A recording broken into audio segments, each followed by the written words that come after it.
Do you wear busy like a badge of honor, like it's a good thing? Because if you do, you might want to pay attention to today's show. Salon owners are some of the most amazing people on planet Earth. The only problem is sometimes their hearts are so big and they give so much of themselves to their staff and guests that it creates unintended consequences. Our goal is to change the industry by elevating the way the rest of the world sees salons, spas, and barbershops and give it the credibility that it truly deserves. This is the Salon Owner Evo-Revo Show.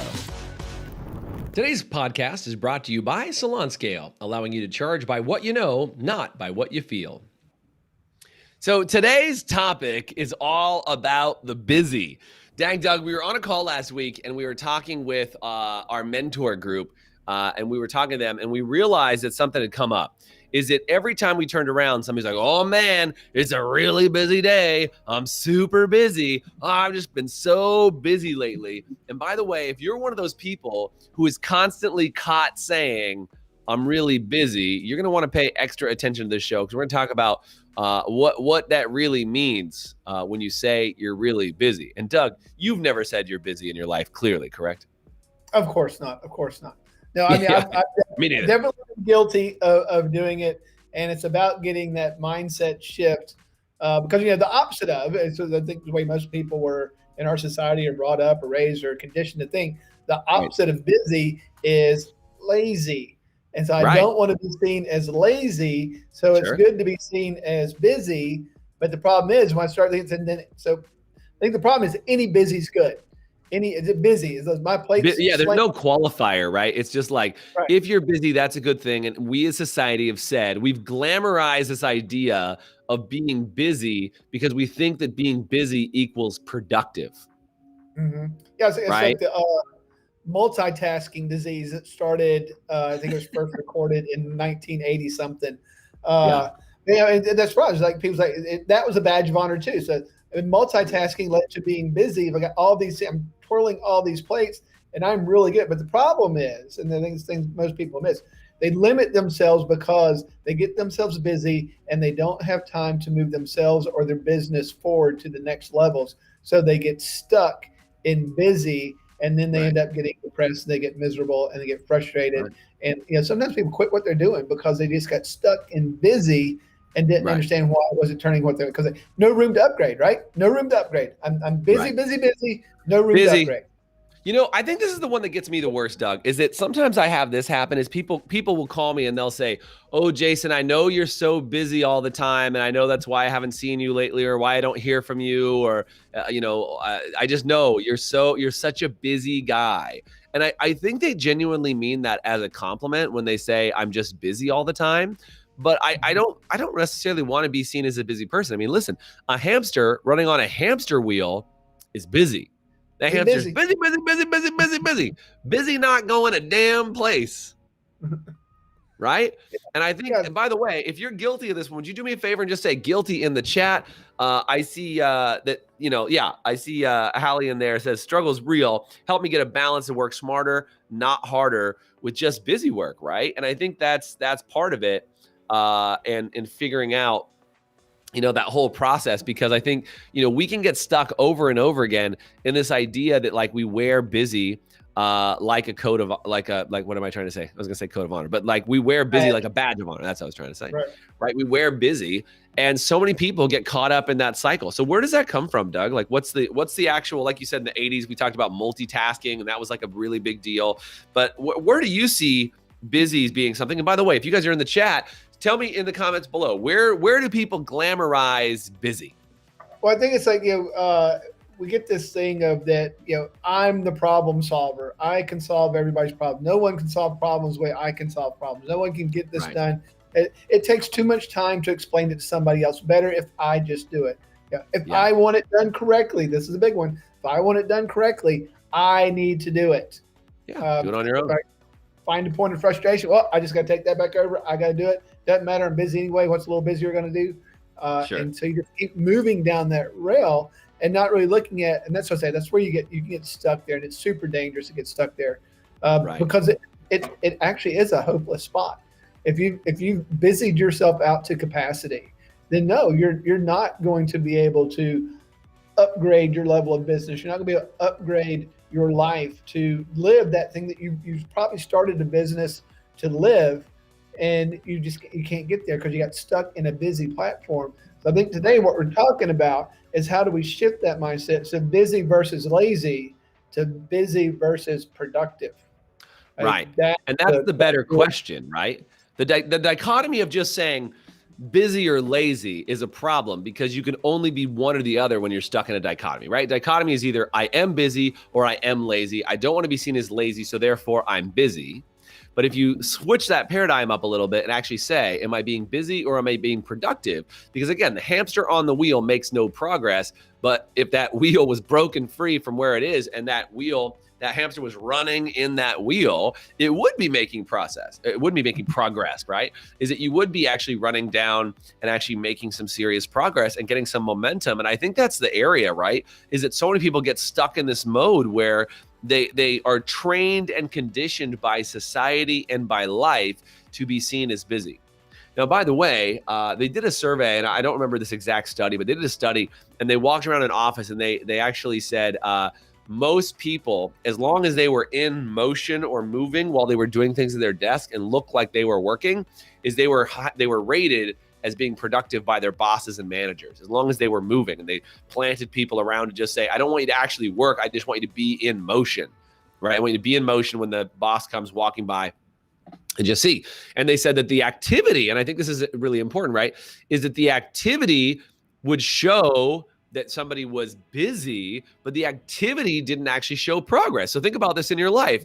How many of you do something where you do an activity, but you're not actually making progress towards the area in your life that you want, right? If you're just going to work every single day and doing the exact same thing over and over again, and again, expecting something different, right? That's the definition of insanity, is that if you're not making progress with what it is that you're doing, and I think this is really the thing, Doug, is that when you get stuck in not making progress, is that it's a safety trap. Do you know what I mean by that? It's like it's a safety trap that says, my life is safer because I feel busy, even though I'm not making any progress. And then internally you look back and you're like, why for the last 5 years, I've been so busy, but I haven't made any progress? What the hell? I think it's something you can get comfortable. Just like, you can get comfortable in chaos. It's because you know it. So it's familiar. To do something different is unknown, which is uncomfortable. And right. It's one of the things, you force yourself out of it. And so one of the concepts that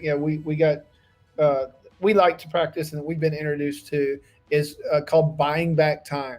So how do you go about that process of buying back where areas? Because it's like you talk to people, like, well, I got caught up running this. So it's personal and business, that those things just get weaving together, especially as business owners get so weaving together with each other that I'm just overwhelmed by business. So where could you start buying back some time? So then, and then with the time that you buy back, how do you upgrade that time? So how do I do a higher level thing? It's like the hamster say, if he got where he was hooking other gears to his wheel, so when he runs, he's turning multiple other things without him having to actually physically. Great analogy. Other wheels. Because a business, you get in the middle and you do it, and then all this stuff around you turns, and it's not you lifting everything anymore. So I think that's a great stuff. That's a great analogy, man. Talking about every time you add a team member, it's like adding a gear. I've talked about this all the time in doing video production and even being able to do the podcast like we're doing today, is that you and I are going to spend 30 minutes on the podcast, 15, 20 minutes, maybe even an hour by the time it's all said and done. We're going to spend time in this podcast, and then it's a gear because people can watch the podcast over the course of the next couple of days and over the next couple of weeks, and it's amplifying time. It's buying back time, right? Is that all of a sudden you've now got more things going for you, just like on social media. When you guys post on social media and you post a tutorial video for your salon, or you post a photo or a graphic or something, that's doing work for you while you're not there. That's actually more productive time, to Doug's point, that you've bought back, and you've done something that carries a point of leverage or becomes an amplifier or a megaphone for what it is that you do. You're buying back your time. Now, that could be with a person. It could be with a software tool. It could be with a social media tool. But either way, it allows you to amplify your time. And so what I used to tell people about videos is that if I put out one 5-minute video and it's viewed 500 times, which 500 is a lot, but I'm just saying, if I can get a video that's a 5-minute video that gets viewed 500 times, that equals a 40-hour work week. So think about that. You put a 5-minute tutorial out of the salon or a tour or something like that, gets viewed 500 times. That equates to a 40-hour work week. So what if I put out 5-minute videos a week? Well, that means I got 5 work weeks done. Well, the average person does 1. And I think to your point, Doug, on upgrading your time, is that you got to ask yourself, where can I spend my time that I'm the most effective? And you and I have talked about this before. I love this analogy. We're going to talk to you about the Superman analogy. We got to take a quick break. When we come back, we're going to talk about where do you spend your time to be the most effective use of it? How do you find time to be in your genius? We're going to talk about how to do that. We're going to talk about the Superman analogy all when we come back from this short break. Be right back. Hey, HPSA listeners, let me ask you this. Are you tired of not knowing what your hair color is costing you on every appointment and watching it chew up your profit? Well, with Salon Scale, we take the guesswork out for you. Using a mobile app paired with a Bluetooth scale, Salon Scale will tell you exactly what your color is costing you on every bowl mix down to the gram. As you mix, Salon Scale will also digitally store your formulas and track how much product is being used in real time, so you can manage your inventory, cover your expenses, and generate more profit in your salon. Use promo code HPSA10 to get 10% off an annual subscription. Salon Scale, the new standard for mixing color. Man, speaking of scalability, is like, how much time will it take you to measure, track all that information, put all that inside an Excel spreadsheet and manually calculate it? Big shout out to our sponsor, Salon Scale, for what they do. We've had so many salons, hundreds of salons that are now making between $25,000 and $75,000 in new revenue per year. $25,000 to $75,000 in new cash per year. Thanks to what we're doing with Salon Scale. If you want details on Salon Scale, I'm happy to send you the info. Do me a favor, just send me a DM and say Salon Scale, and I'll send you over a quick video that shows what the heck we're doing to get people $25,000 to $75,000. And if you don't believe me, say Salon Scale, and I'll send you the damn video. I promise I'll make a believer out of you after you see it. So Doug, we were talking about busy versus productive. We were talking about a lot of people just see it as busy versus lazy. And this entire concept of busy being a badge of honor that people wear really has a lot to do with where you spend your time. We were talking about, how do you buy back your time? Where do you spend your time so you can buy it back and make sure that you're in the most productive use of your time? Because to your point, if you buy somebody to replace your time, then you just go catch a couple movies. Probably not the same use of time. No, this isn't buy your time back to go watch some Netflix and binge watch the latest series. This is, how do you buy back your time and be productive? I want to talk about this Superman analogy that I heard a long time ago, and it stuck with me. And I don't even remember where I heard the Superman analogy because it's been such a long time. I wish I could give more credit to it. But the Superman analogy is that Superman can go to the grocery store and pick up groceries, right? Like, if Superman, by the way, if you think Superman could go to the grocery store and pick up groceries, do me a favor and say Superman in the chat, right? So Superman could do that. Totally fine. And most of you guys know Superman should probably not be getting groceries. That's probably not the best effective use of his time. Although he's hungry, he's got to eat. What's he got to do? Maybe he gets grocery delivery. Maybe he orders online. Maybe he's got an assistant. I don't know. But let's say Superman should not be getting groceries, okay? So the other thing is that Superman can also, if there is a bank heist, I know there's a lot of bank heists these days, but you know what I'm saying. Let's say Superman's in a bank heist, and there's bank robbers coming out, and they're shooting bullets at him, and Superman pops off his chest, and pew, pew, pew, pew, all the bullets fly off Superman's chest, and he stops the bank robbers. Is that a better use of Superman's time? If it is, do me a favor and say yes in the chat. Pretty sure it is. It's a much better use than Superman getting groceries, because Superman can stop bullets, okay? But let's say there's a meteor hurling towards the Earth at 1,000,000 miles an hour, and the only person who can stop this meteor, because it's too late to fire missiles, it's too late to do anything else, the only person who can stop this speeding meteor from smashing into the Earth and killing all of humanity is who, Doug? Superman. Superman, right? So it's Superman. That's the only person who can stop it. And he flies up, saves the day, blows the comet into little bitty pieces, and it misses the Earth, and we all survive. Woohoo! Because that's a Superman only task.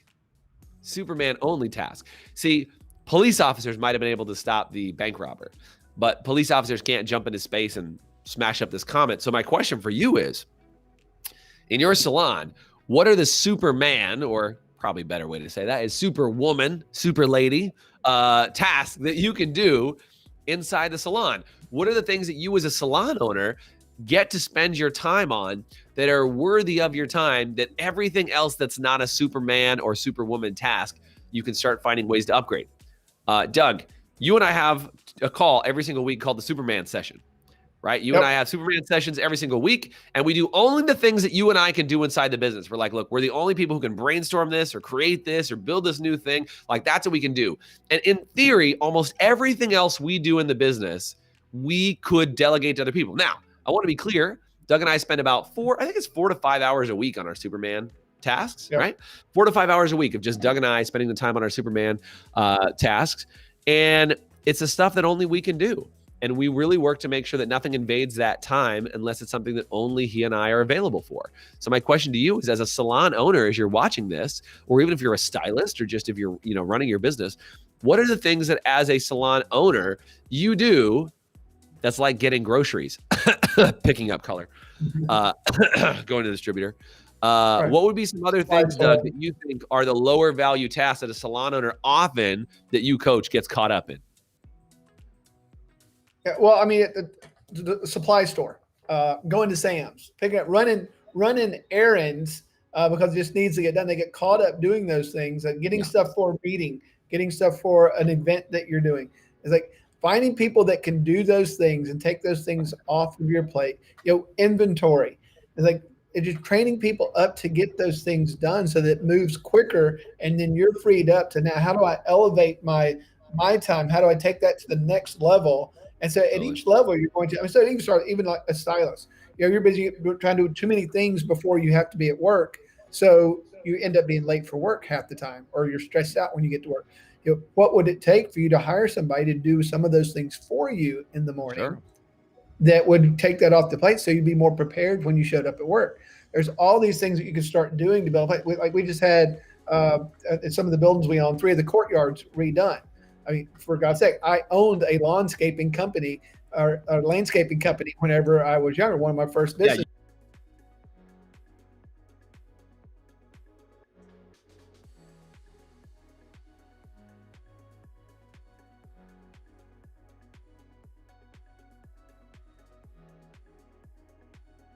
It looks amazing. And, so that's now I can use that time to do other things. Like if it was being done today, I'd be on this podcast because I'm having someone else do something else for me. But I think there's a lot of areas in your life, dry cleaning, wash, dry, fold services, a lot of things. Just start thinking, where could I upgrade? Where could I pay somebody to do something for me? And this is where it really gets important, you guys. And I'm going to give you a formula today that I think will really help you with this, okay? Is it this formula? I learned this from Dan Martell. So I just full credit to Dan Martell. He's the guy who inspired this entire chat we're having today, a friend of mine in some groups that we do. And what he said is, take